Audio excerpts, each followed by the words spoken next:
A century before the fall of Troy, a new age of heroes was rising across the lands of ancient Greece. Among the great city-states like Athens and Sparta stood one of the oldest and proudest kingdoms, Argos, ruled by King Acrisius. He was a powerful yet ambitious ruler who once banished his own brother Proetus to seize the throne. Yet despite his strength, Acrisius was tormented by a longing he could not fulfill, the desire for a male heir to carry on his legacy. His queen, Eurydice, bore him only one child, a beautiful daughter named Danae. Though Acrisius loved his daughter, the absence of a son filled him with despair.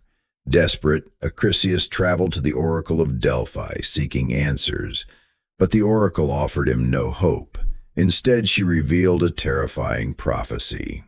"You will never have a son, O king. Instead, your daughter will bear a son, and that grandson will be the cause of your death." Shaken to his core, Acrisius vowed to defy fate. He could not bring himself to kill his daughter, but he could prevent her from having a child. He ordered Danae to be locked away in a bronze tower, sealed from the world, so that no man could ever reach her. The destiny cannot be caged. From his throne on Mount Olympus, Zeus, the king of the gods, looked down upon the earth and was captivated by Danae's beauty. Nothing could stop Zeus when he desired someone. He transformed into a shower of golden light, cascading through the roof of the bronze tower, and from that divine union, Danae conceived a child. In time she gave birth to a son and named him Perseus, which means the avenger, or the conqueror. For Danae, Perseus was both a blessing and a curse, the living proof of fate's relentless power. When Acrisius discovered the child, fear gripped his heart. The prophecy was unfolding. Yet he could not bring himself to kill his own daughter and grandchild. Instead, he locked Danae and her infant son inside a wooden chest and cast them into the wild, unforgiving sea, leaving their survival to the mercy of the gods. The chest drifted for days and nights, tossed by storms, until it finally washed ashore on the island of Seriphos. There, a kind-hearted fisherman named Decodus discovered the mother and child. He brought them into his home, raising Perseus as if he were his own son. As the years passed, Perseus grew strong and courageous, learning the ways of the sea and the sword under Decodus's care. Danae, though far from her homeland, found peace watching her son grow into a brave young man. But their peace was soon shattered. Polydectes, the king of Seriphos and brother of Decodus, became obsessed with Danae's beauty. He desired her as his queen. Danae resisted, and Perseus stood as her shield. Furious, Polydectes plotted to rid himself of the young man once and for all. Polydectes devised a cunning plan. He announced a great feast where each guest must bring a horse as tribute.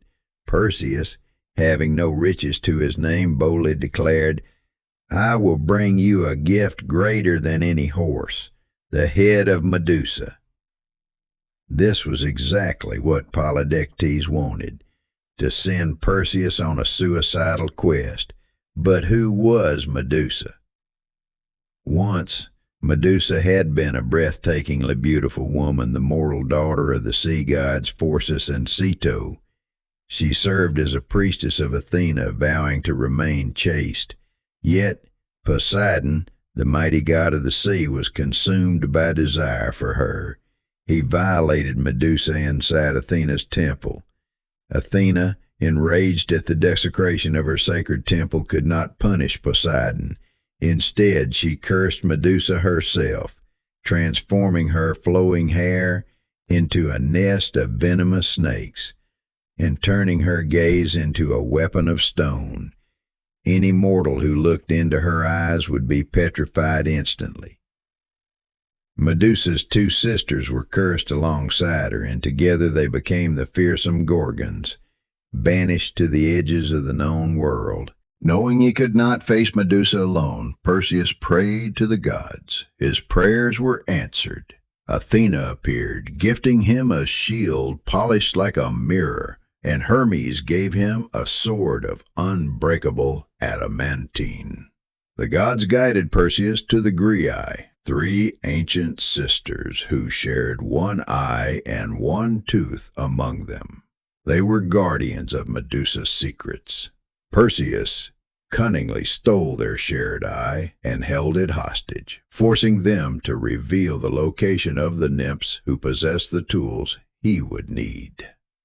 From the nymphs, Perseus received winged sandals, allowing him to fly, Hades' helm of invisibility, and an enchanted pouch to safely carry Medusa's head.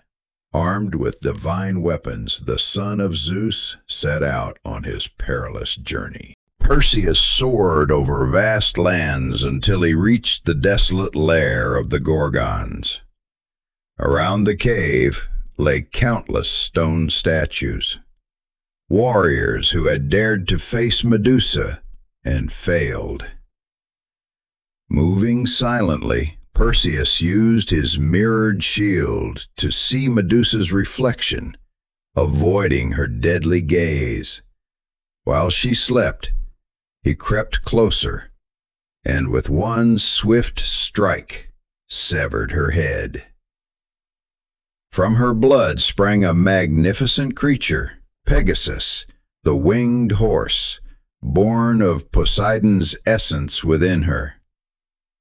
Perseus placed the head into the enchanted pouch and mounted Pegasus, flying toward home. But fate had yet another challenge for him.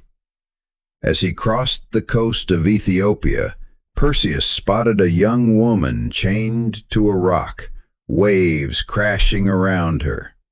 She was Andromeda, a princess doomed to be sacrificed. Her mother, Queen Cassiopeia, had once boasted that her beauty rivaled the sea nymphs, an insult that enraged Poseidon. To punish Ethiopia, Poseidon unleashed the sea monster Cetus. The oracle declared that only Andromeda's sacrifice could appease the gods. But before Cetus could strike, Perseus descended from the sky, sword in hand.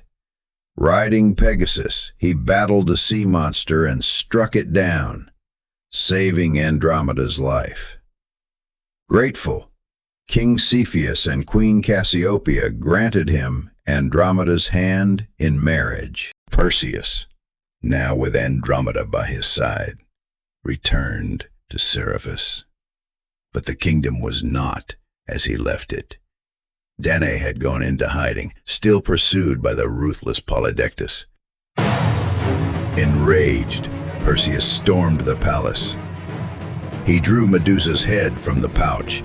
In an instant, Polydectes and all his guards turned to stone, frozen in their final moments of fear.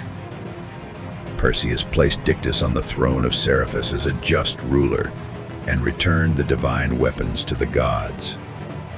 Athena kept Medusa's severed head, mounting it on her shield, the fearsome aegis, as a symbol of her power. With Danae and Andromeda, Perseus journeyed back to Argos. His grandfather Acrisius, still haunted by the prophecy, fled the city upon hearing of Perseus' return. One day, during an athletic competition, Perseus hurled a discus with such force that it veered off course and struck a man in the crowd. That man was none other than Acrisius. Thus, the prophecy was fulfilled, not by malice, but by the hand of fate itself. Because spilling the blood of a relative was considered a grave sin in Greek tradition, Perseus could not remain in Argos. He traveled north and founded a new kingdom, Mycenae, with the help of the mighty Cyclops, whose craftsmanship was unparalleled. The walls of Mycenae were built from massive stones that no mortal could lift. Under Perseus' rule, Mycenae became one of the most powerful cities in all of Greece. He and Andromeda raised a great family, and from their bloodline would come another legendary hero, Heracles, Hercules, whose 12 labors would echo across the world. The tale of Perseus, from a child cast adrift on the sea to the slayer of Medusa and founder of a great dynasty, remains a timeless story of courage, destiny, and the power of divine favor. This is the legend of Perseus, the hero who conquered fate itself. The myths of Olympus hold truths that echo through eternity. Stay with us as we uncover more tales of courage, betrayal, and destiny. Subscribe to Decoding the Myth Olympus and let